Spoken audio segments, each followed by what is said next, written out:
Olá, daqui é o Pedro Hipólito, este é o meu caderno A5. Hoje vamos ver as minhas notas sobre um tema que está quentíssimo no Brasil, que é a aplicação da lei americana Magnitsky ao ministro do Supremo Tribunal Federal do Brasil, Alexandre de Moraes. A história que vos vou contar não é uma história jurídica, é uma história de negócios intercontinentais de bilhões de dólares. Uma história apaixonante com reviravoltas surpreendentes minuto a minuto. É a história que levou à criação da lei, mas é uma história de negócios. Sigam comigo, vou partir este tema em 2 episódios. Este é o primeiro. Começamos nos anos 20 do século passado. E vou começar a introduzir um personagem que é Earl Browder, que é o avô do personagem principal desta história. Earl Browder, já estão a ouvir o apelido Browder, que era um ativista político nos Estados Unidos. Estamos a falar de um ativista político nos anos 20, portanto, 1920 e tal, que desde jovem esteve envolvido numa coisa que hoje nos parece estranha, mas que não era, que era o Partido Comunista Americano. E, portanto, este Earl Browder era um ativista envolvido no Partido Comunista Americano. Em 1926, foi para a União Soviética, onde casou com a russa Raisa Barkman. É engraçada esta história dele casar com uma russa.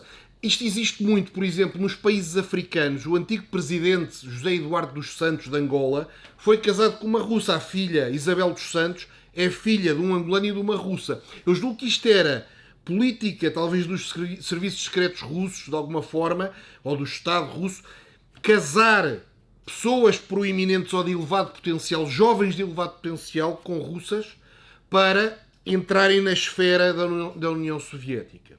Isto é uma coisa que, se forem ver, depois podemos fazer um vídeo sobre isto repetidamente. E, portanto, o avô dele foi para a Rússia, já estava envolvido no Partido Comunista, foi para a Rússia. Quando voltou, já casado com esta Raíssa, esta russa, tornou-se presidente do Partido Comunista Americano. E foi presidente durante 15 anos, entre 1930 e 1945. Portanto, o avô do nosso personagem estava envolvido com a Rússia e era uma pessoa já com algum destaque, porque, de facto, presidente durante 15 anos de um partido político. Quando eles regressaram da Rússia, já casados, tiveram um filho em Nova Iorque, em 1927.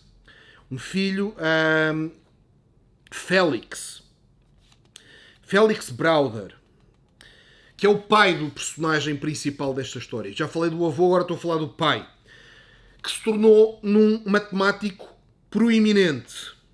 Licenciou-se pelo MIT, que é uma universidade de topo máximo dos Estados Unidos, com 17 anos. Completou a licenciatura com 17 anos. E doutorou-se por Princeton, com 20 anos. Ele era doutorado com 20 anos. PhD. Recebeu a National Medal of Science e foi presidente da American Mathematical Society, a Sociedade Americana de Matemática.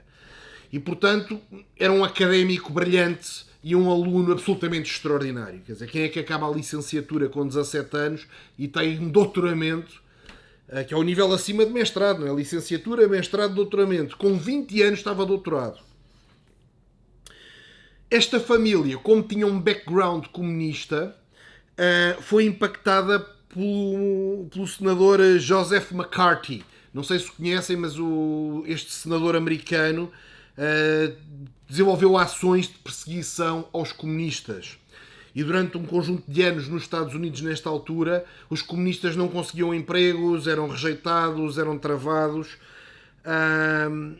E a carreira académica do pai do personagem principal, que é o filho dele, que se chama Bill Browder, e agora sim é o personagem principal da história, Bill Browder, mas não devia ser Magnitsky. Já lá vamos na segunda parte.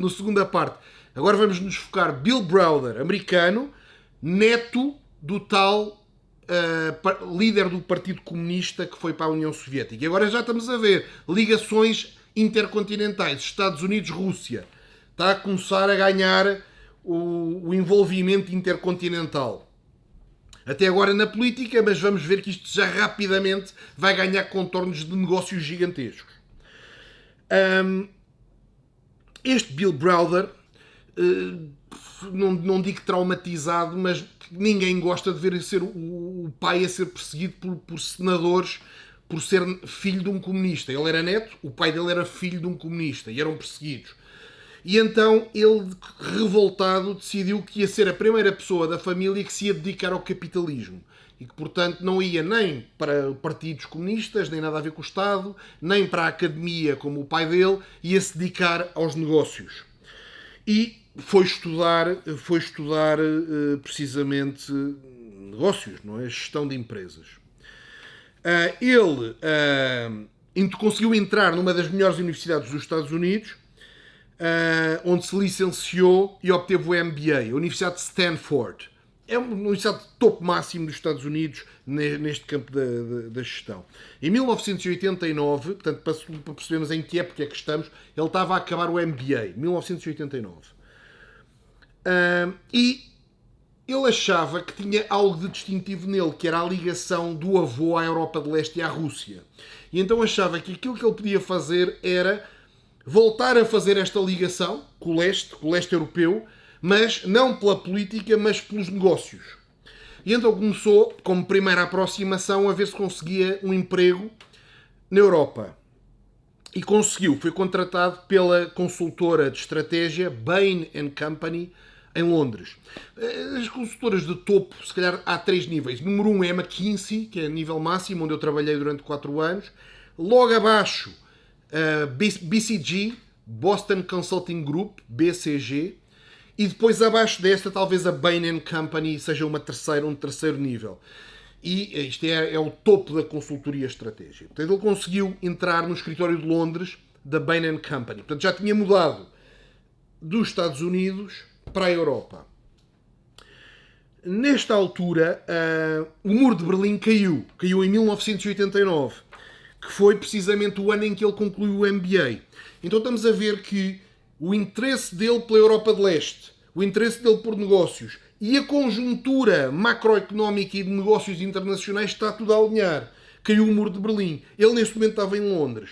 E então ele começou a achar que era a oportunidade certa de mudar mais para leste, seguindo um pouco as pegadas do avô. E então mudou da Bain & Company para o Boston Consulting Group, portanto um nível acima de prestígio, vá lá, para o escritório da Polónia. E, portanto, quer dizer, ele inicialmente até ficou no escritório de Londres da Boston Consulting Group porque não havia nada no leste europeu, não é? Quando eu digo para o escritório da Polónia não havia escritório nenhum, não é? Ele foi a primeira pessoa, este Bill Browder, o tal neto, foi a primeira pessoa da BCG a trabalhar na Europa de Leste, ao fim e ao cabo, na prática da Europa de Leste.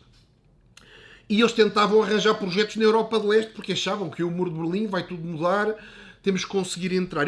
Isto para mim diz-me bastante porque eu trabalhei na McKinsey, portanto tem a ver com isto, e na McKinsey vivi na Polónia, portanto eu conheço exatamente este ambiente. Só que eu vivi no ano 10 anos depois dele, ao fim e ao cabo.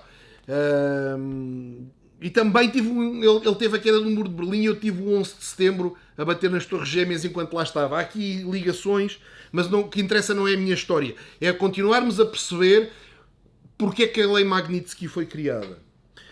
E então, este tipo ainda era tinha acabado de sair da universidade, agora tinha ido viver, estava em Londres, mudou para a BCG, e na BCG, a certa altura, eles estão a tentar arranjar projetos na Europa de Leste, e aparece um concurso de uma companhia de transportes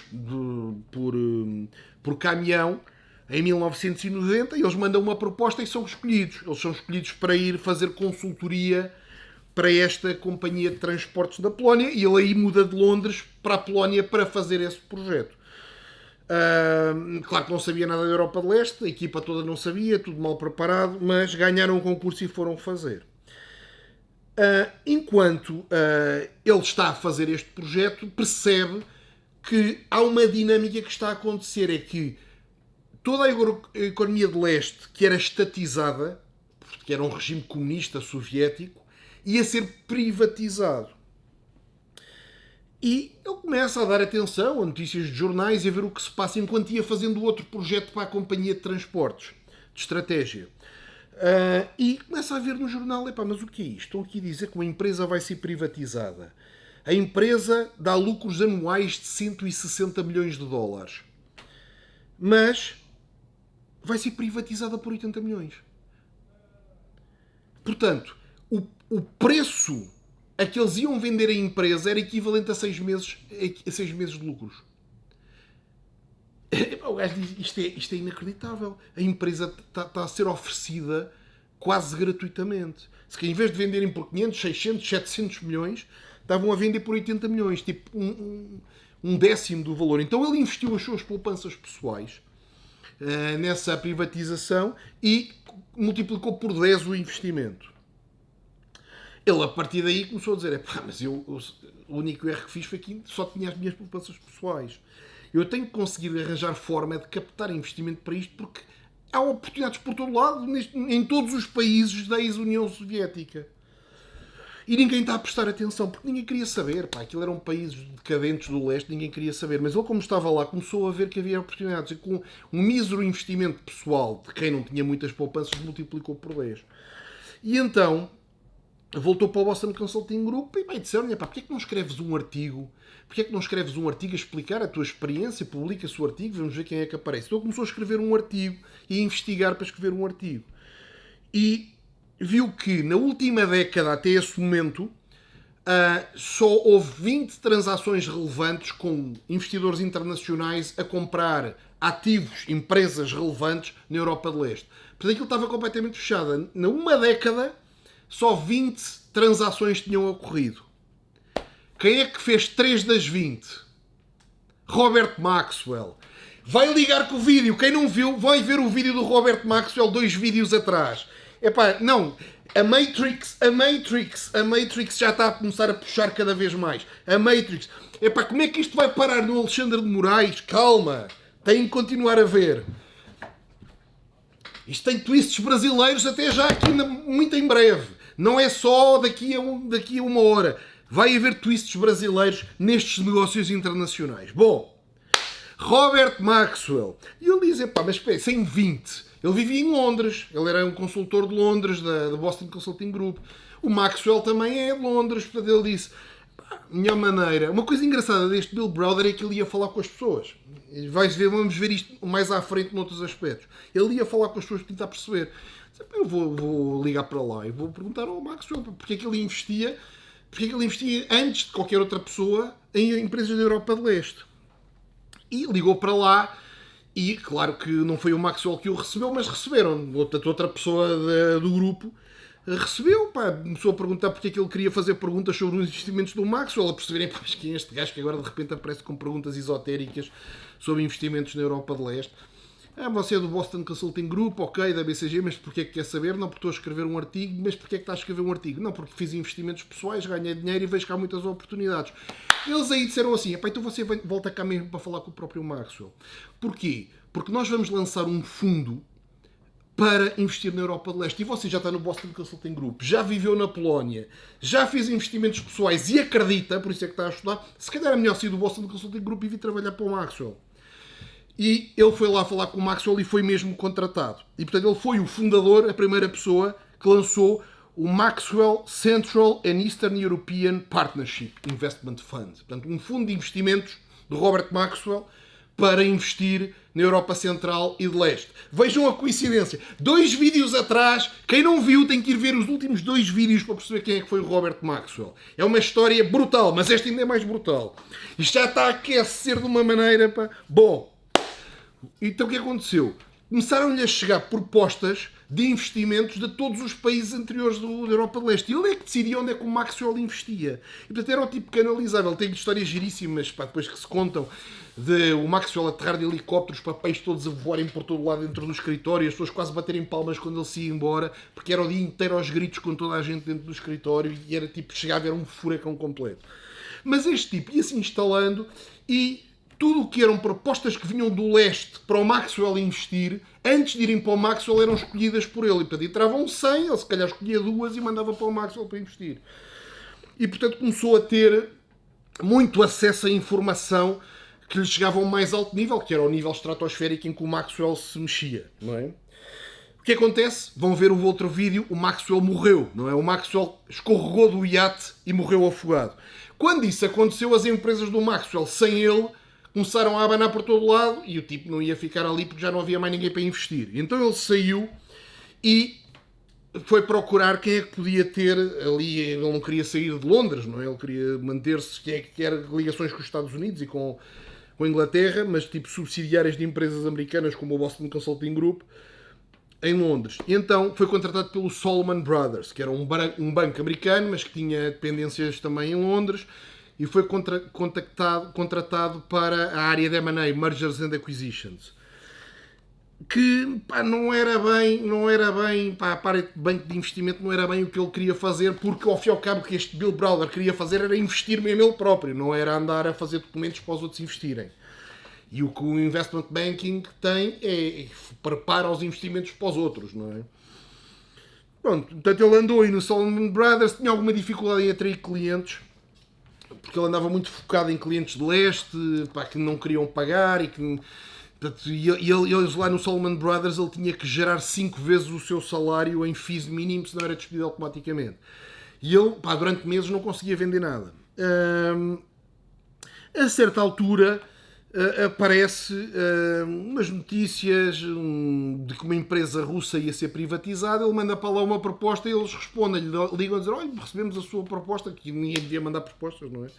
Uma empresa russa lá no meio do nada ia ser privatizada e mandava uma proposta, olha, recebemos a sua proposta que vai organizar a nossa privatização, agradecemos imenso e não sei o quê, não é? E ele pergunta, ok, agradece imenso, mas vão pagar, certo? Porque eu precisava de salvar o emprego dele.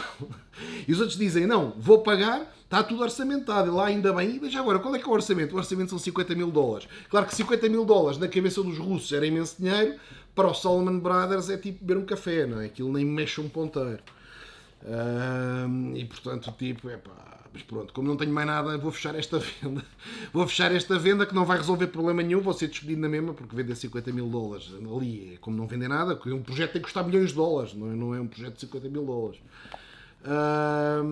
Mas, com isto, começou a trabalhar para a empresa russa, que ia ser privatizada. E começou a trabalhar na privatização, foi ter com os tipos à Rússia, não sei o quê. E viu que eles iam vender uma parte que era uma frota de navios que essa empresa tinha. Queriam privatizar isso. E ele começa a ver, eles tinham 100 navios comprados recentemente. Eles queriam privatizar porque eram obrigados a privatizar, não é? Porque o Kremlin dizia, privatiza, tem que privatizar, não é? Porque eles quisessem, aquilo era tudo funcionários públicos, não é? Então eles tinham 100 navios comprados cada um por 20 milhões de dólares, portanto 2 bilhões investidos, não é? 2 bilhões de dólares investidos, há 7 anos atrás. E, portanto, estavam novos. Quer dizer, um navio com 7 anos é um navio novo, não é? E estavam 50% depreciados na contabilidade. Portanto, na contabilidade estavam registados já por... Compraram por 2 bilhões, já valiam 1 bilhão. Iam privatizar e não sabiam qual era o valor de mercado. E então iam vender 51% das ações sobre a frota, era criar um veículo que contava a frota pesqueira, ou não sei que navios é que seriam, frota de navios, portanto, que valia 1 bilhão de dólares, eles iam vender 51%, o controle disso, por 2 milhões e meio de dólares. Portanto, uma coisa que vale 500 milhões, iam vender por 2 milhões e meio. Tipo, sem noção nenhuma, ou de propósito, sem noção nenhuma, ou de propósito, da avaliação das coisas. E já começam a perceber que isto não são negócios pequenos. É uma frota de 2 bilhões que na contabilidade está registada por 1 bilhão, mas que é tudo novo, e vão vender 51%, que é o controlo de tudo, por 2 milhões e meio, que é basicamente o que custa uma moradia aqui em Lisboa. Portanto, estão a perceber a dimensão das oportunidades. O tipo fica completamente louco, tenta convencê-los que não é assim, para não fazerem, que não sei o quê, que vão deitar aquilo fora, mas eles não querem ligar nada e não, Mr. Browder, o senhor só vem aqui, organiza as coisas, prepara tudo, trabalha, pagamos 50 mil dólares, é para você trabalhar, não é para dar ideias, isto vai ser privatizado e acabou, o ministro já decidiu, é para fazer. Pô, tipo louco, vão dar os barcos de graça. Imaginem o comprador, compra uma coisa que vale, no mínimo, No mínimo, porque mesmo depreciar 50% de um barco em 7 anos, eu diria que é um exagero. No mínimo, 500 milhões com controle de 1 bilhão. 500 milhões com controle de 1 bilhão por 2 milhões e meio. É impressionante. O tipo compra aquilo, vai à tesouraria, paga com o dinheiro da própria caixa e acabou, fica com os barcos para ele. Então ele começou a ficar louco, dizer assim, mas quer dizer, ou eu aterrei numa oportunidade única, ou isto está cheio de oportunidades destas. E então, mais uma vez, aquilo dele falar com as pessoas. Ele um dia não foi trabalhar e foi fazer cold calling. Então ligou a 30 pessoas do Banco Central, do Ministério das Finanças, dos ministérios todos, das maiores empresas da Rússia, a tentar marcar reuniões para falar sobre investimentos. Ia lá perceber como é que está o estado das privatizações só para aprender. E então, rapidamente, fez 30 conversas para aprender sobre o estado da economia russa e das privatizações. E começou a perceber que aquilo era por todo o lado. Aquilo que ele tinha encontrado por acaso até era normal. Por alguma razão há oligarcas com bilhões a perder de vista que antes eram Zé Ninguéns, não é? As pessoas que aproveitaram estas oportunidades. E, mais uma vez, havemos de chegar à lei Magnitsky aplicada ao juiz Alexandre de Moraes. Mas neste momento estamos na teia dos negócios internacionais que vai dar na murcha aí. Mas atenção, já vamos. Tem que aguentar. Vem sempre a próxima reviravolta que ainda é mais quente do que esta. Então começou a perceber, mas como é que as privatizações vão ser feitas? E não vão acreditar. O governo russo imprimiu 150 milhões de vouchers.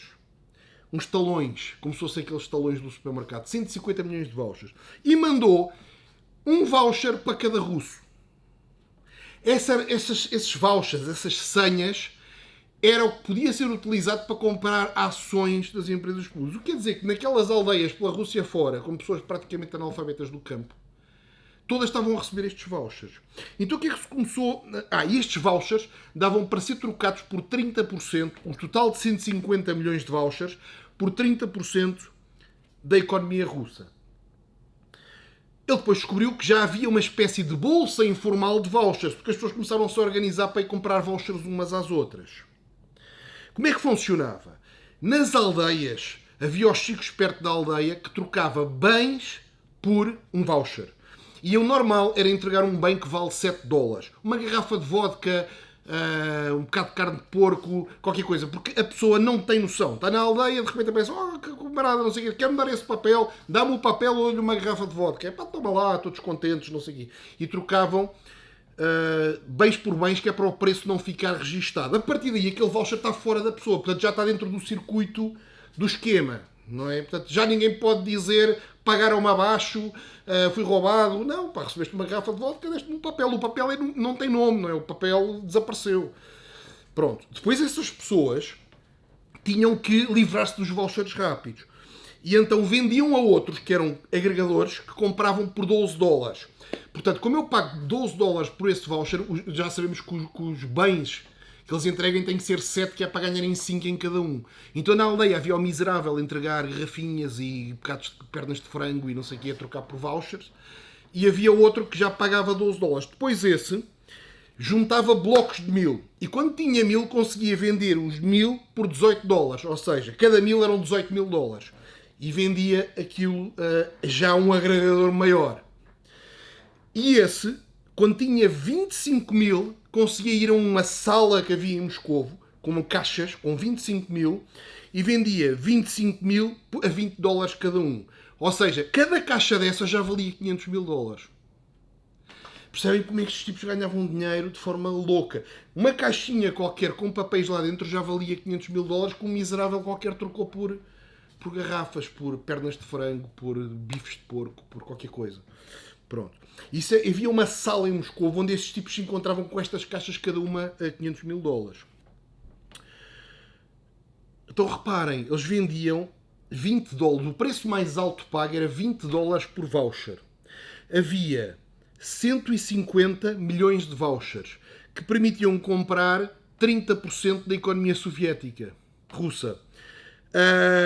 Quer dizer que 150 milhões vezes $20 são $3 bilhões para comprar 30% da economia da Rússia. Ou se houvesse mais vouchers, quer dizer que toda a economia da Rússia estava avaliada em $10 bilhões. Só a Walmart nos Estados Unidos, uma rede de supermercados, valia o dobro de toda a economia da Rússia. Pá, quando o tipo faz estas contas, diz o quê? Mas eu posso comprar um terço da economia da Rússia por 3 bilhões de dólares. Quer dizer, há empresas portuguesas e brasileiras que valem muito mais hoje do que 3 bilhões de dólares. Aquilo era nada, era praticamente dado.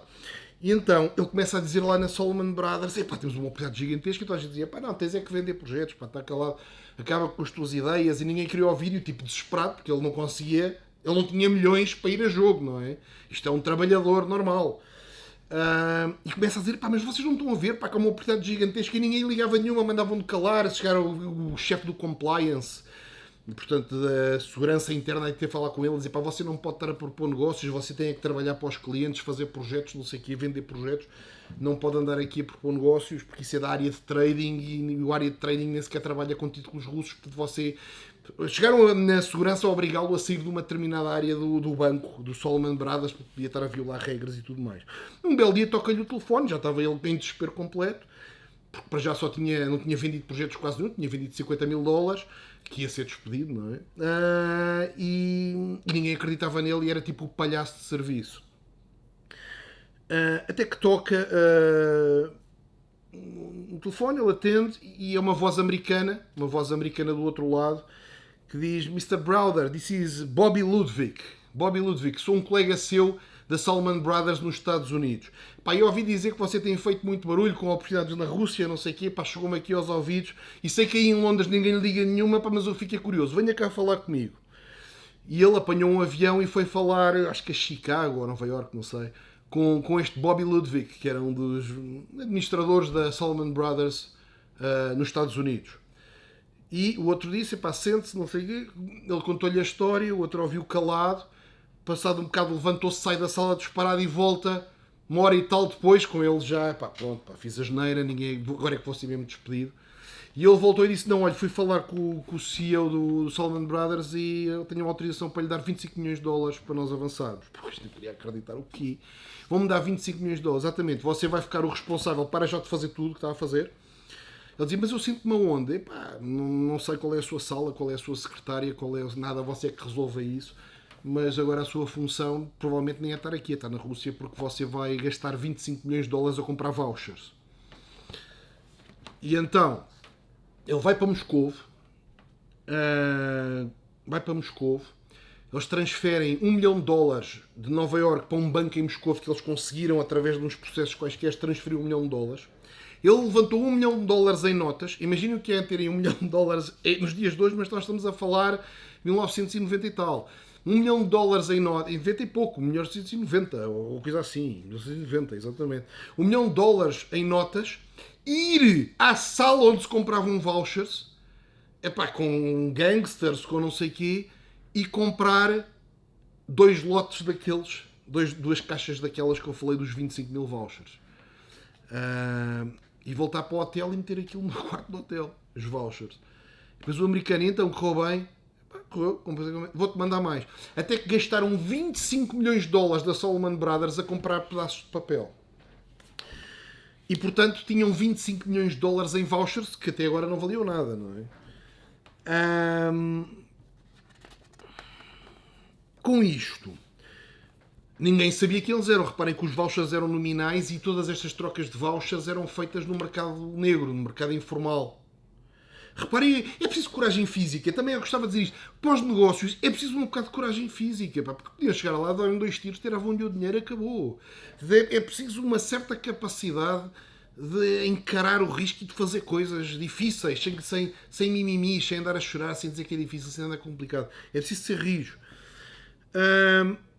E com isto foram às privatizações. As privatizações, quando as empresas foram colocadas na bolsa, não eram empresas que já estavam cotadas, foram comprar empresas que não tinham cotação. E com isto eles conseguiram investir e, passado poucos meses, os 25 milhões de dólares valiam 125 milhões. Portanto, eles ganharam 100 milhões de dólares para a Salomon Brothers em pouquíssimo tempo. Ele tinha 29 anos. Mas reparem que é uma operação, enquanto os outros andavam no Excel, a ver o horário, não sei o quê. Isto é uma operação de terreno, de terreno, de andar com sacos com notas, caixas de vouchers escondidos debaixo da cama no quarto do hotel, sempre pânico, sai do hotel, vão roubar os vouchers. Reparem a dinâmica pesada física. Ele tinha 29 anos, jurou 100 milhões de dólares de lucro para a Salomon Brothers. O resultado disto tudo foi que 22 oligarcas passaram a controlar 1/3 da economia russa. Porque todos aqueles vouchers acabaram... Quer dizer, ele ganhou os 100 milhões porque vendeu, não é? Quando vende, aquilo vai logo para o próximo Abramovich ou não sei do quê. Portanto, aquilo agrega tudo. É um processo de ir de 150 milhões de vouchers, vai agregando. O nível dele é aquilo, mas aquilo, acima dele ainda há mais outros que agregam. No fim daquilo tudo, foi tudo comprado por 22 pessoas. E quando volta para a Salomon Brothers era uma estrela, não é? Portanto, passou de palhaço a estrela, pá, tudo, o CEO da Salomon Brothers a ligar-lhe a dizer, pá, fantástico, não sei o quê, pá, você gerou 100 milhões de dólares, pá, em 2 meses, não sei o quê, ideia brilhante, coragem máxima, não sei o quê. E isso deu-lhe algum espaço para ele também não ter quase pressão nenhuma, porque a partir da hora era quase impossível despedirem, porque era a estrela, e continuava a pensar se fazia mais. Entretanto, toca-lhe o telefone e... era um tipo que se chama Benny Steinmetz, que é um multimilionário dos diamantes, judeu dos diamantes, que diz: Mr. Browder, ouvi dizer, portanto, tipos ligados com informações, ouvi dizer que fez uma operação de alta rentabilidade na Rússia e quero falar consigo. O outro disse: pá, sei perfeitamente quem você é um investidor relevante, podemos falar. E o outro: então é agora. Venha comigo, estou aqui num hotel XPTO em Londres, estou com uns amigos que também querem ouvir a sua história, venha cá agora. Mas tenho reuniões, não tenho que vir já agora, porque é agora que vamos falar. Ele cancelou a agenda e foi ter ao hotel. Tiveram a falar e o outro disse-lhe: olha, gostei, vamos fazer o seguinte, vamos repetir, eu vou-lhe dar mais 25 milhões de dólares e você repete a operação. E o Bill Browder, mas estão a ver a dimensão dos negócios que estão a criar. Isto é o tema, não se esqueçam, do Magnitsky Alexandre de Moraes. Vai dar uma volta... inacreditável, mas é a mesma história. É a mesma história de negócios internacionais. Não há outro vídeo na internet assim. Tem que me deixar um like, pá. Tem que me deixar um like, deixem-me um comentário. Este nível de investigação, estão a ver o nível de pormenores, eu não estou a inventar a história. O nível de pormenores é dezenas ou centenas de horas de investigação. Epá, tem que me deixar qualquer coisa de volta. É mais do que merecido. Ninguém, nem no Brasil nem em Portugal, vos explica isto. Portanto, este judeu ligado aos diamantes, Benny Steinmetz, depois de ouvir e de perceber a operação, diz: interessante, pá, vou-lhe dar mais 25 milhões de dólares para você repetir a operação, mas desta vez, em vez de ter para a Salomon Brothers, vai fazer isto para mim. E o outro diz: não, eu consigo repetir a operação, até há muito maiores oportunidades do que estas primeiras que nós fizemos, só que não é um Benny Steinmetz qualquer, pá, que consegue manobrar-se. Eu sei que você é um empresário grande dos diamantes, pá, mas manobrar na Rússia... Eu quando estava lá, fui com a Salomon Brothers. Há sempre o respeito de um banco gigante de Nova Iorque.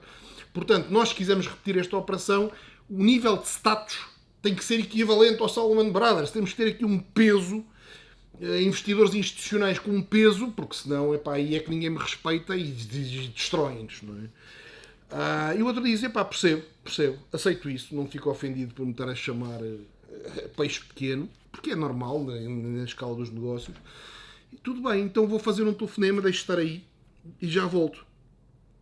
Portanto, este Benny Steinmetz volta para trás e diz: Bill, está tudo combinado. Temos uma reunião amanhã em Nice. O outro: como assim em Nice? Nós estamos em Londres. Nice é no sul de França, não é? O outro diz: não, está tudo combinado. Você à hora X da manhã vai estar em Nice, no Porto. É aí que vai ser a reunião. Isso é impossível. Tenho reuniões amanhã. Não é impossível. Se quiser fazer o negócio, é assim. Se não quiser, porque também não está interessado. E ele, apanha o avião para Nice, cancela a agenda toda, e o Bill Browder apanha o avião para Nice e vai para o Porto, como o outro lhe dizia. Quando estava no Porto, aparece um iate, não é? Um Sunseeker de 45 pés. A tripulação para e diz: Mr. Browder, sim, venha connosco. Entra para dentro do barco e saem pelo mar Mediterrâneo adentro, em Nice. Já estão a ver que isto está a começar a ganhar dimensões, fora do normal, não é? Não é uma lanchinha já, não é? Ele disse: sim, mas eu tinha uma reunião com o Benny Steinmetz. Sim, vou levá-lo ao Sr. Benny Steinmetz. E chegam a Villefranche-sur-Mer, que é uma vila, é uma cidadezinha ali no Mediterrâneo. Villefranche-sur-Mer. Mercedes preto, classe S à espera deles. Os tipos da lancha dizem: faça favor de entrar no carro. Ele sai da lancha, entra no carro.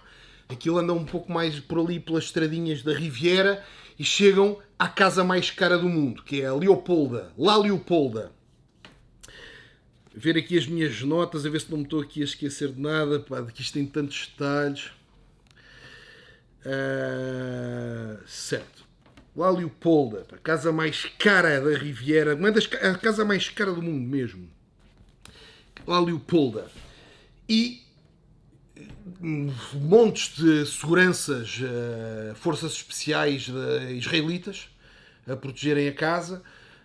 Deixam-no entrar, estavam à espera dele e conduzem numa segurança com Uzis e com não sei o quê, com aquelas pequenas metralhadoras automáticas e não sei o quê. Levam-na à sala de estar de uma mansão colossal, vista para o mar. Estão a ver o nível máximo da estratosfera que isto é. E ele fica na sala e aparece o tal Benny Steinmetz. Hey Bill, obrigado por teres vindo tão depressa, não sei o quê, ainda ontem estávamos em Londres. E ficam ali à espera da pessoa com quem ele vai falar. Mas com quem é que eu venho falar? Pá, não, disseste que querias um tema institucional resolvido, não é? Vamos resolver o tema institucional. Quem é que aparece na sala de estar já um pouco atrasado e tudo mais? Aparece, é agora, atenção Brasil, Edmond Safra. Edmond Safra, super bilionário, brasileiro-libanês, não é? Brasileiro-libanês, de ascendência síria. Que como Mr. Brother, welcome to my house. Era o dono da La Leopolda, um palácio na Riviera. Epá, já começa a cheirar mais a Brasil. E ele diz: epá, então pode começar a explicar. Eu não tenho muito tempo. Ele começa a explicar, mas o Safra vai ouvindo, mas está sempre a atender telefonemas ao meio e quase não fala, não dá atenção nenhuma. Está sempre só um momento, liga mais uma coisa, depois toca o telefone, ele atende. E depois o Safra levanta-se e já percebi, está tudo claro, olha, obrigado por terem vindo, o meu carro vai levá-los de volta ao barco, de Síria. Ele no barco a dizer ao Benny, ao outro Benny, que estava com ele, a dizer: pá, isto foi um desastre completo, pá. Fizeste-me perder tempo, gostei de vir aqui, pá, isto foi uma experiência gira, conhecer o Safra, vir aqui a esta mega casa, foi giro. Epá, mas o gajo não estava minimamente interessado, não estava a ouvir, epá, o outro disse: não, correu muito bem, ele estava a ouvir, ele percebeu perfeitamente a tua história, eu agora faço follow-up, não te preocupes. Ele disse: pá, mas se o Safra entrar, e aí já temos outra vez um nível Salomon Brothers, já temos um nível de estrutura gigante. E o Benny disse: pá, isto é porreiro, eu vou entrar e nem sequer vou pôr os 25 milhões, porque agora quem vai pôr é o Safra. Portanto, este Benny Steinmetz, ele ia pôr os 25 milhões dele, neste momento já eram os 25 milhões do Safra. E vamos todos ao colo do outro. Pronto, e o tempo foi passando, mas este Safra nunca mais lhe disse nada. Ele disse: pá, realmente, pá, quer dizer, a mim não me engano, a reunião foi um desastre, ele não tinha interesse nenhum nisto. Se calhar uma operação de 25 milhões para este tipo é nada, quer dizer, só a casa vale mais do que isso. Pá, não teve grande saída e foi passando o tempo. Deixa-me ver agora. Exatamente. E volta para a Salomon Brothers e está a pensar: pá, agora como é que eu vou fazer mais operações? Pá, não sei se a Salomon Brothers me dá agora 500 milhões ou outro valor qualquer para andarmos para a frente.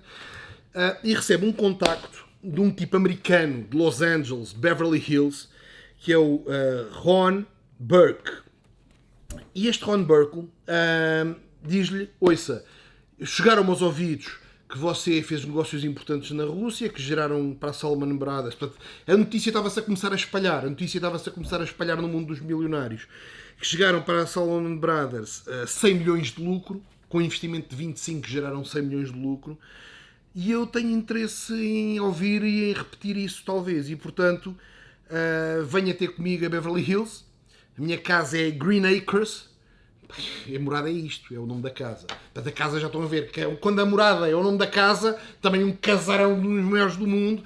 Uma coisa gigantesca, uma propriedade gigantesca em Beverly Hills.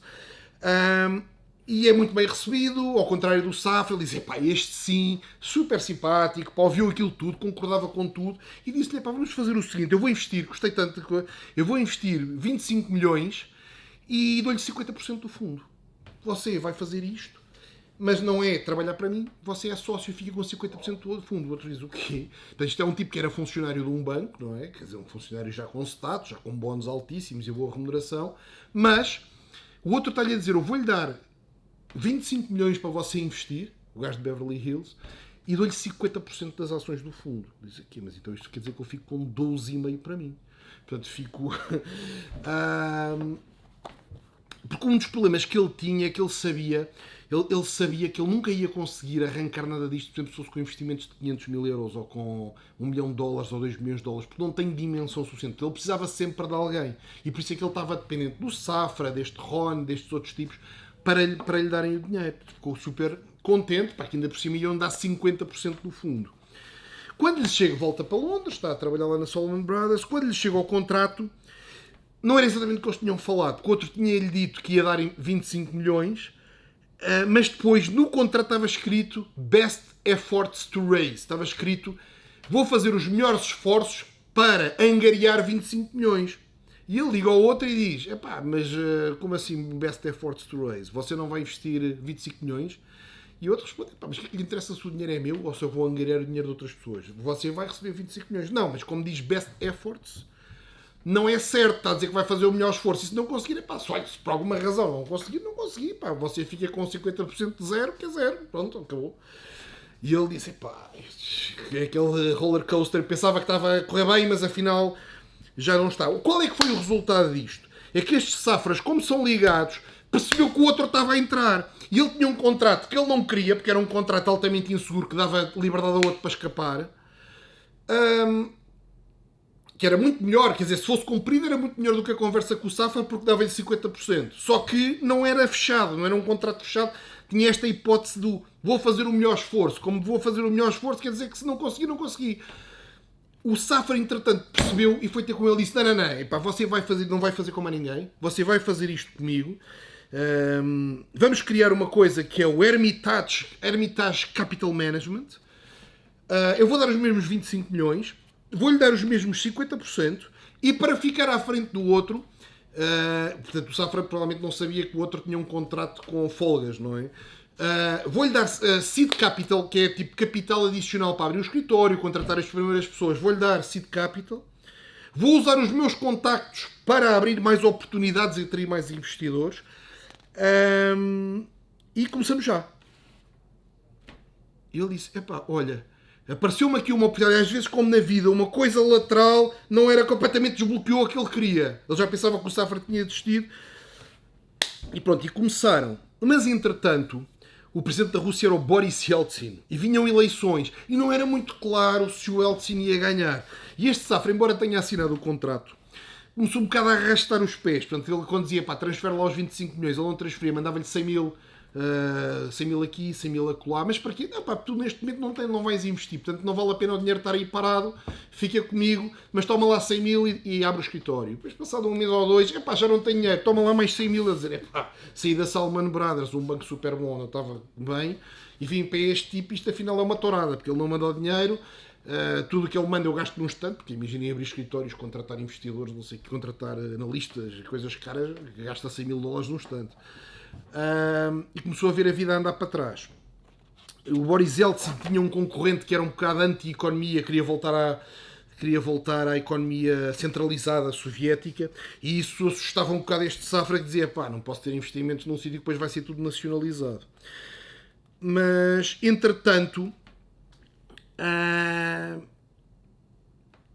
o Yeltsin começava a subir nas sondagens e o outro ia-lhe mandando os 100 mil de cada vez, o que permitia que este Bill Browder já vivia em Moscovo com algum conforto, porque pronto, não conseguia investir, não tinha dinheiro para investir, mas tinha o tal seed capital. O Safra cumpriu a parte do seed capital e ia-lhe mandando dinheiro para ele existir em Moscovo. E começou a estudar, epá, quando vier o dinheiro, não tenho dinheiro, mas em vez de estar parado, desesperado, pá, vou trabalhar, pronto, vou procurar oportunidades. Se alguma vez vier o dinheiro, quando vier eu já sei. E então começou a estudar e descobriu, epá, estão a ver o nível de detalhe que eu conto, pá, não se esqueçam, deixem o like, pá, partilhem com os amigos, pá. Este nível de investigação, epá, é fora do normal, tenho que admitir, é fora do normal este nível de detalhes. Este Bill Browder descobriu o seguinte, que na Rússia, como em muitos outros mercados, as empresas têm dois tipos de ações.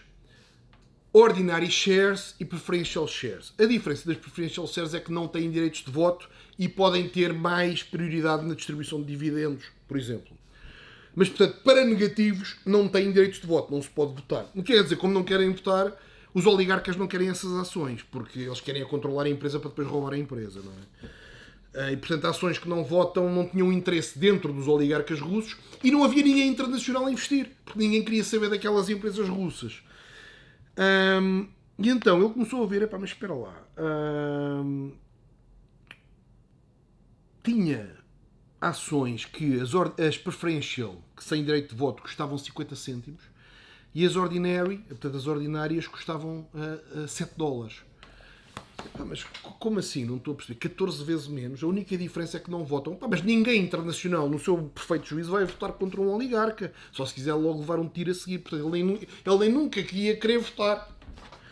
E ninguém internacional votava. Então começou a perceber que havia uma oportunidade real de comprar as mesmas ações, que para ele na prática era exatamente igual, por 14 vezes menos preço.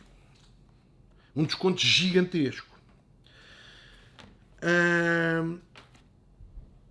E as próprias ações normais já tinham 90% de desconto. Ele começou a dizer, isto é uma oportunidade, como ninguém investia naquilo, as normais já estavam com 90% de desconto face a uma empresa inglesa ou americana ou o que fosse. E as preferenciais ainda tinham 90% de desconto face às normais. Então ele montou um plano de investimentos que era comprar só ações preferenciais das empresas. Estas com descontos gigantescos. Entretanto, o Yeltsin começa a subir nas sondagens, vai ganhar e o Safra começa a largar dinheiro. De repente manda-lhe 2 milhões. Olha para a conta e diz, estão aqui 2 milhões. Porquê? Porque começaram assim sondagens que o Yeltsin ia ganhar. Depois, mais uns dias, o Safra manda-lhe mais 3 milhões. Já tinha 5 milhões e começa a comprar com isso as ações preferenciais. Em 3 semanas o fundo subiu 40%. Quando o fundo subiu 40%, o Safra já tinha mandado 5 milhões, mandou-lhe 4 transferências seguidas de 5 milhões cada uma, mais 20 milhões para a conta. De repente, este puto, para me iniciar, tinha 25 milhões de dólares na conta para investir. Imediatamente começa a haver rumores de que o Safra estava a mandar para a Rússia e as pessoas começam a comprar os títulos do fundo. O fundo subiu 65 milhões. Mas não, o fundo subiu 65% com isto. Quando o Yeltsin ganhou, o fundo já estava a valorizar 125%. Portanto, em 4 meses, valorizou 125% este fundo. Portanto, só com uma ideia simples, que era comprar umas ações especiais. Agora já estão a ver que eles já estão mesmo a ficar metidos. Eles agora são donos de partes das empresas russas, não é? Um americano com o brasileiro libanês são donos das empresas russas, de partes pequenas, não é? Mas começavam a ser um investidor já com algum relevo, já não era 100 mil euros, não é? Estamos a falar de dezenas de milhões de euros já. Porque se valorizou 125%, eles investiram 25 milhões, quer dizer que isto neste momento já valia mais de 50 milhões. 55 milhões, talvez. Eles depois continuam a dizer, mas temos que investir mais. Temos que investir mais. Não há dimensão suficiente, temos que continuar a investir. E eles continuaram a estudar e encontraram uma petrolífera que era a Sidanko. A Sidanko, que era a 8ª maior empresa de petróleo da Rússia. Uma empresa discreta, lá na Sibéria, ou não sei onde, lá no meio do nada. E ofereceram-lhes comprar 4% da empresa por 36 milhões. Eles, o quê? Como assim? 4% por 36 milhões? Eles, quer dizer, não iam investir o fundo todo naquilo, não é? Era muito dinheiro mesmo para eles, tinham algum cuidado, mas a oportunidade é óbvia. Não? Uma empresa de petróleos, 4% por 36 milhões, quer dizer que o market cap são 900 milhões. O total da empresa são 900 milhões.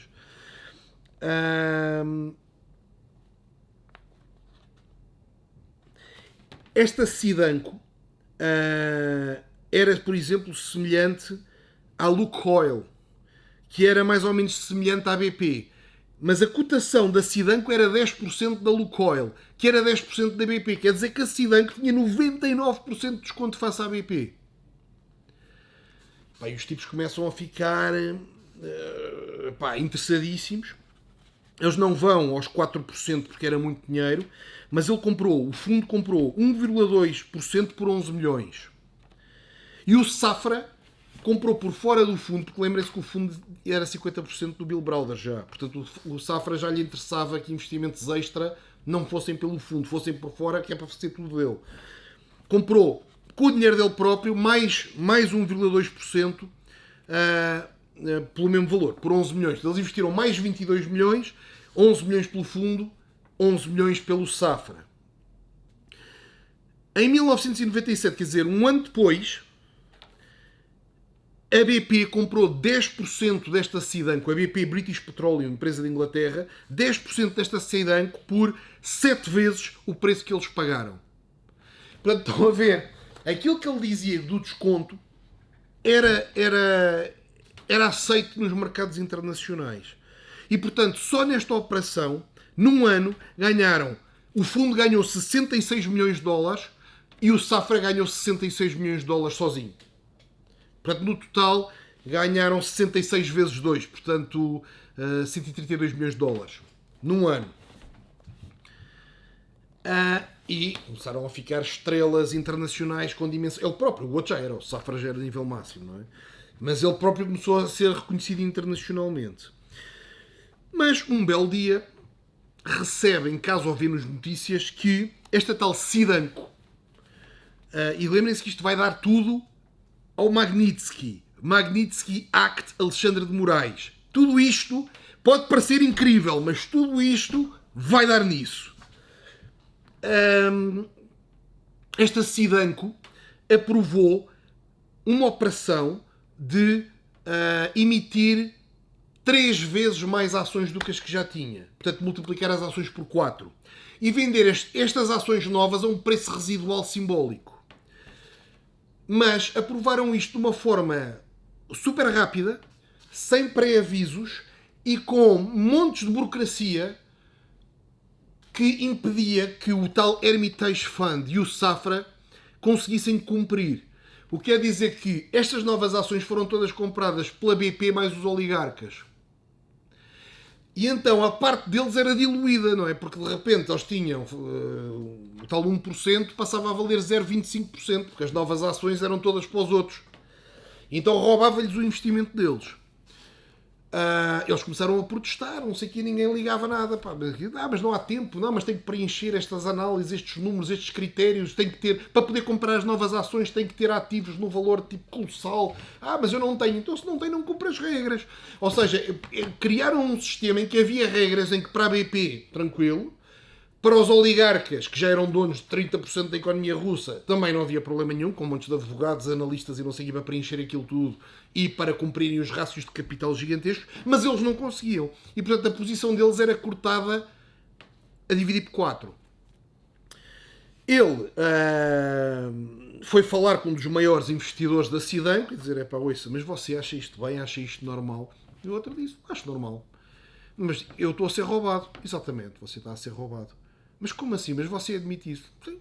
Quer dizer, você, se cumprir as regras, consegue comprar as ações. Não consigo, não consigo comprar. Então, mas eu vou perder dezenas e dezenas e dezenas de milhões de dólares com esta operação. Exatamente, você vai perder dezenas e dezenas de milhões de dólares, mas nós vamos ganhar, porque nós vamos chegar com a sua parte. O tipo começou a ferver por todo o lado e ligou-se Safra em desespero a dizer, já falei com o tipo, com os outros investidores, eles são todos combinados uns com os outros, encaram com maior naturalidade roubarem a nossa posição, e o Safra disse, não, mas vais ter que deixar roubar. Mas eu não vou admitir isto e não sei o quê. Não, vais ter que deixar roubar. Melhor é não reagir, não fazer nada e deixar roubar. E ele respondeu, não vou deixar roubar e vou combater isto e vou para a guerra. Os gajos matam-te. E ele não desistiu.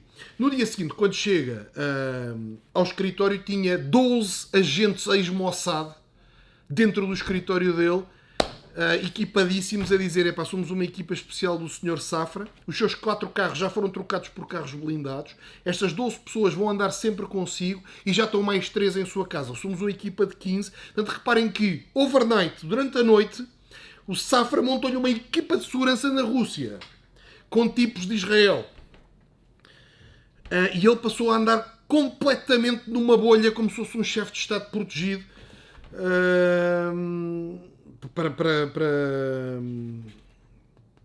para não ser morto.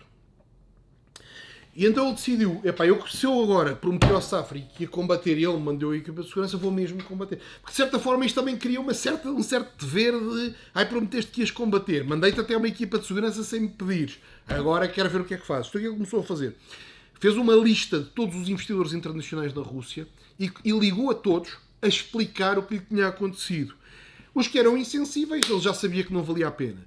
Os que eram sensíveis, ele mandava informação por escrito a provar aquilo tudo. Porque ele sabia que os que eram sensíveis era por duas razões. Ou porque estavam interessados neles, ou porque queriam ajudar os oligarcas. Uma das duas. E mandava-lhes informação para provocar uma reação, não é? Depois disso, claro, começou a chegar aos oligarcas que ele andava a pôr a boca no trombone, porque o normal na Rússia era deixar roubar. Porque as pessoas, não vou entrar numa guerra, matam uma família, matam tudo que está à minha volta. Vou deixar roubar, não há outra hipótese. Como o outro dizia com a maior naturalidade, isto na Rússia é assim, se nós agora decidimos, agora tu ficas sem isso. Não, eu sei que é chato, mas é o que é. Pronto, é o que... E portanto ninguém esperava que ele fizesse isso porque nunca ninguém combatia. Depois fez uma conferência de imprensa, começou a contar isto, e um dia vai a sair de um hotel e cruza-se com um executivo de topo do Safra. A sair do hotel e disse, mas você está aqui, sim, para vir aqui tratar de negócios e não sei o quê. Ele percebeu que o próprio Safra também já andava a ajudar com negociações secretas. Não é? Provavelmente foi dizer aos tipos, ouça, você rouba tudo, não rouba, mas se calhar pode roubar metade e tome lá por fora qualquer coisa, não sei. Não sabemos, mas a verdade é que poucos dias depois as autoridades suspenderam essa operação e voltou tudo ao normal.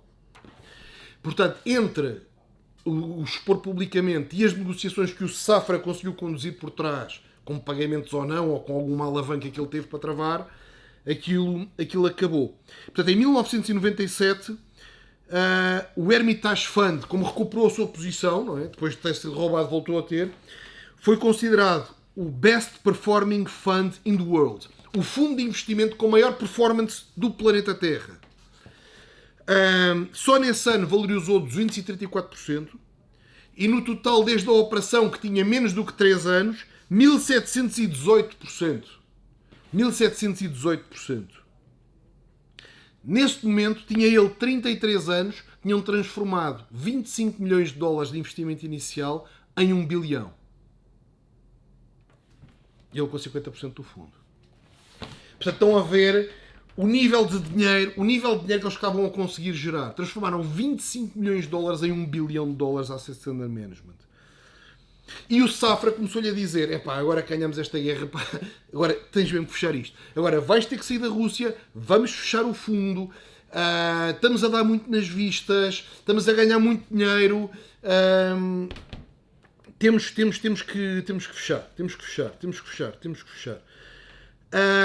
Mas este Bill Browder já estava a entrar na alta esfera internacional, já passava imenso tempo em atos, Mónacos, reuniões ao mais alto nível, convidado por toda a gente queria investir naquilo, toda a gente queria dicas de negócios e não queria fechar aquilo. E portanto ele próprio admite, há relatos disso, dele não queria fechar, não queria acabar com aquilo. É uma fase da vida de crescimento explosivo, de tudo a correr bem, de sucesso, dificuldades, mas depois lá volta e ganha fortunas, não é? Mas o outro mais experiente estava a dizer, é que vais mesmo ter que fechar. Vais ter que fechar porque isto já está a dar tanta visibilidade que os problemas vêm a seguir. Entretanto, este Safra também lhe dizia, tens que também ver os mercados asiáticos. Repara, agora o Safra tinha ali 1 bilhão de dólares parado. Isto já não é... Os 25 milhões é mais ou menos metade do preço da casa dele. Não é? É daquela lá Leopolda que falámos. Quando é 1 bilhão, cuidado. Agora é dinheiro a sério, não é? Não só dele, mas também de outros investidores que foram subscrevendo o fundo, não é? Começou-lhe a dizer, não sei se estás a ver, porque este Bill Browder era mesmo quem controlava já, porque o status passou do Safra para o outro já era o gajo que construiu aquilo, que estava no terreno, em combate e não sei o quê, claro, com ajudas pelo outro. O outro começou-lhe a dizer, estás a ver a crise na Tailândia, na Indonésia, na Malásia, na Coreia do Sul. Em 1998 havia a crise dos tigres asiáticos e havia recessões na Ásia, não é? E o Safra dizia-lhe, é impossível, isto vai bater na Rússia. Está tudo contaminado, a Rússia é um país continental que vai até à Ásia, fecha, mas ele não fechou. Entretanto, a economia russa começou a balançar, taxas de juros a subirem imenso, tudo a abanar, e o IMF, o Fundo Monetário Internacional e o Banco Mundial entregaram bilhões de dólares à Rússia para estabilizar a economia. O que aconteceu aos bilhões de dólares entregues à Rússia? Os oligarcas trocaram rublos por dólares. Então os oligarcas em poucos meses trocaram 6,5 bilhões de dólares por rublos. Ficaram eles, portanto, não roubaram, quer dizer, entre aspas, fizeram uma operação em que dizer assim, não, nós temos rublos das nossas empresas, não é? Entregamos rublos ao Banco Central e dá cá os dólares para nós. Portanto, eles ficaram com 6,5 bilhões de dólares e o Estado ficou cheio de rublos. O que aconteceu ao rublo? Colapsou. O rublo começou a colapsar, chegou a cair 70% ou mais 75%. E o fundo, o Hermitage Fund destes tipos, começou também a colapsar por todo o lado. Perdeu 90% do valor. Mesmo assim ainda tinha 100 milhões, não é? Só para perceber o que acontece às pessoas quando perdem 90%. Mesmo assim ainda tinha 100 milhões de dólares, mas passou de 1 bilhão para 100 bilhões. Misteriosamente, o Edmond Safra morre. Como é que morre o Edmond Safra? Morre num incêndio no Mónaco, em sua casa. Portanto, a casa dele pegou fogo. Depois, mais tarde, ele trancou-se dentro de casa, dentro de uma panic room, mas o fumo passava e ele, por inalação de fumos, morreu asfixiado. Um dos funcionários foi detido e foi condenado por pegar fogo à casa voluntariamente. Portanto, e eles pressionaram nos interrogatórios porque é que pegou fogo à casa e ele disse que queria fingir que era o salvador e, portanto, pegava a fogo à casa e depois salvava-o. Claro que há rumores fortíssimos que os oligarcas nunca lhe perdoaram ele impedir o roubo do fundo, não é? E mataram-no. Como ele dizia que ia acontecer. Como o próprio Safra dizia, se nós não nos rendermos, eles vão nos matar. E aconteceu mesmo isso. Quer dizer, não posso dizer que foram os oligarcas que o mataram, mas morreu, não de morte natural, morreu num incêndio na sua própria casa e foi pouco posto comprovado. Pronto. Entretanto, sobra o Bill Browder, portanto o sócio dele, Safra, desapareceu, ficou ele sozinho a controlar aquilo tudo. E depois de ter 1 bilhão já não lhe apetecia ter 100 milhões, não é? Parecendo que não, 100 milhões já sabe a pouco depois disso tudo. Então o que é que ele decide fazer? E mais uma vez, para não desistirem isto, vai parar no Magnitsky, na lei Magnitsky, Alexandre de Moraes. Vai parar, ainda falta, mas vai parar. Isto é uma história inacreditável. O que é que ele começa a dizer? Eu tenho que arranjar a maneira deste fundo voltar para cima. E então começa a olhar para os fundos, para os ativos que ele tinha. E uma empresa importante que eles tinham investido era a Gazprom. A Gazprom é aquela empresa russa de energia, não é? De gás e de petróleo. E ele começa a comparar, tinham análises comparáveis que eram o valor da empresa per reserva de petróleo e de gás. Portanto, e para normalizarem e conseguirem comparar a Gazprom com a ExxonMobil e com a BP, tinham que normalizar alisando o valor das reservas. E eles, quando faziam essa comparação, concluíam que a Gazprom estava desvalorizada a 99% face às outras. E, portanto, não valia nada. Naquela altura também, como a economia russa estava num colapso total, ninguém queria investir naquilo e as ações não valiam nada. Então, eles disseram, uma forma do nosso fundo voltar para cima é acabar com este desconto. Com este desconto e as ações da Gazprom irem para cima. Então ele fez o mesmo método do costume. Cold calling, marcou 40 reuniões com pessoas envolvidas com a Gazprom para tentar perceber porquê que esta empresa é tão desconsiderada. E a conclusão a que ele chegou foi que é desconsiderada, número 1, por causa da economia russa, está tudo um caos. Número 2, porque a Gazprom é roubada pelos oligarcas. E, portanto, não é comparada com uma BP, em que os roubos são quase nada, ou com uma ExxonMobil, em que os roubos são quase nada. E, portanto, em países emergentes, há o risco de quem controla as ações e a administração e tudo mais, roubar a empresa. E ele, então, montou uma equipa para tentar perceber qual era a dimensão desses roubos e identificar algumas coisas engraçadas. Por exemplo, um campo de petróleo avaliado em 530 milhões de dólares, venderam 53%, que devia valer à volta de 265, 270 milhões, por 1,3 milhões.